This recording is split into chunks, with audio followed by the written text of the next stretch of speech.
பிரதமர் நரேந்திர மோடி ஆண்டுதோறும் பொதுத் தேர்வு எழுத உள்ள மாணவர்களின் அச்சத்தை போக்கும் வகையில் தில்லியில் மாணவர்களை அழைத்து நேரடியாக கலந்துரையாடி வருகிறார்.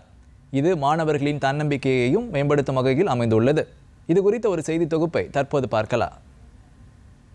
நமது பாரத பிரதமர் திரு நரேந்திர மோடி அவர்கள் ஆண்டுதோறும் பொதுத் தேர்வு எழுத உள்ள மாணவர்களின் அச்சத்தை போக்கும் வகையில் தலைநகர் புதுதில்லியில் அவர்களை அழைத்து நேரடியாக கலந்துரையாடி வருகிறார். இந்த ஆண்டும் இந்த நிகழ்ச்சிக்கு ஏற்பாடுகள் செய்யப்பட்டு வருகிறது. 2020ஆம் ஆண்டு தருமபுரி மாவட்டம் கவுரிசெட்டிப்பட்டி கிராமத்தை சேர்ந்த மாணவி செல்வி மீனா ரோசினி பாரத பிரதமரின் நிகழ்ச்சியில் நேரடியாக பங்கேற்றார். தற்போது அந்த மாணவி ஆதிபராசக்தி வேளாண் கல்லூரியில் 3ஆம் ஆண்டு வேளாண் பட்டப்படிப்பு பயின்று வருகிறார். தேர்வு எழுத உள்ள மாணவர்களின் அச்சத்தை போக்கும் பாரத பிரதமர் அவர்களின் கருத்துக்கள் தமக்கு மிகவும் பயனளித்ததாகவும் தாம் தொடர்ந்து குடிமை பணி அதிகாரியாக வருவதற்கான முயற்சிக்கு உத்வேகம் அளித்ததாகவும் அவர் தெரிவிக்கிறார். ஸ்ட்ரெஸ் ஃப்ரீயாக ஸ்டூடெண்ட்ஸ் பார்ட்டிசிபேட் பண்ணி அவங்களோட கோல்ஸ் என்னன்னு தெரிஞ்சு அதுக்காக அவங்க சேஸ் பண்ணி அவங்களோட லைஃப்பில் அச்சீவ் பண்ணணுங்கிறதுக்காக நிறையா சொல்லியிருப்பார்.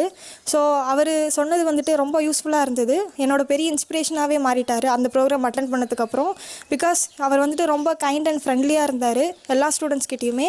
ஸோ அவர் மாரி எல்லா ஸ்டூடெண்ட்ஸ் அண்ட் டீச்சர்ஸும் யோசிக்க ஆரம்பித்தாங்கன்னா கண்டிப்பாக அது ரொம்ப யூஸ்ஃபுல்லாக இருக்கும் நம்ம கண்ட்ரி டெவலப் ஆகிறதுக்கு. நான் ஆதிபராசக்தி அக்ரிகல்ச்சரல் காலேஜில் 3rd இயர் பிஎஸ்சி அக்ரிகல்ச்சர் படிச்சுட்டு இருக்கேன். நான் ஏன் இதை சூஸ் பண்ணேன் அப்படின்னா சிவில் சர்வீஸ் எக்ஸாம்ஸ் ப்ரிப்பேர் பண்ணலாங்கிறதுக்காக சூஸ் பண்ணேன். ஏன்னா பிஎம் சார் கொடுத்த ஸ்பீச் ரொம்ப மோட்டிவேஷ்னலாக இருந்தது. அவங்க ஸ்டடீஸ் அவங்களோட கோல்ஸ் எதுவோ அதை மட்டும் சேஸ் பண்ணோம் அப்படிங்கிற மாதிரி சொல்லியிருப்பாரு. ஸோ அதுக்காக பிஎஸ்சி அக்ரிகல்ச்சர். நமது பாரத பிரதமர் திரு நரேந்திர மோடி அவர்கள் பொதுத் தேர்வு எழுத உள்ள மாணவர்கள் மத்தியில் நேரடியாக கலந்துரையாடி வருவது மாணவர்களின் தன்னம்பிக்கையையும் அவர்களின் திறனையும் வெளிக்கொண்டு வரும் வகையில் அமைந்துள்ளது என்பது குறிப்பிடத்தக்கது. டிடி தமிழ் செய்திகளுக்காக தருமபுரியில் இருந்து மா தண்டபாணி.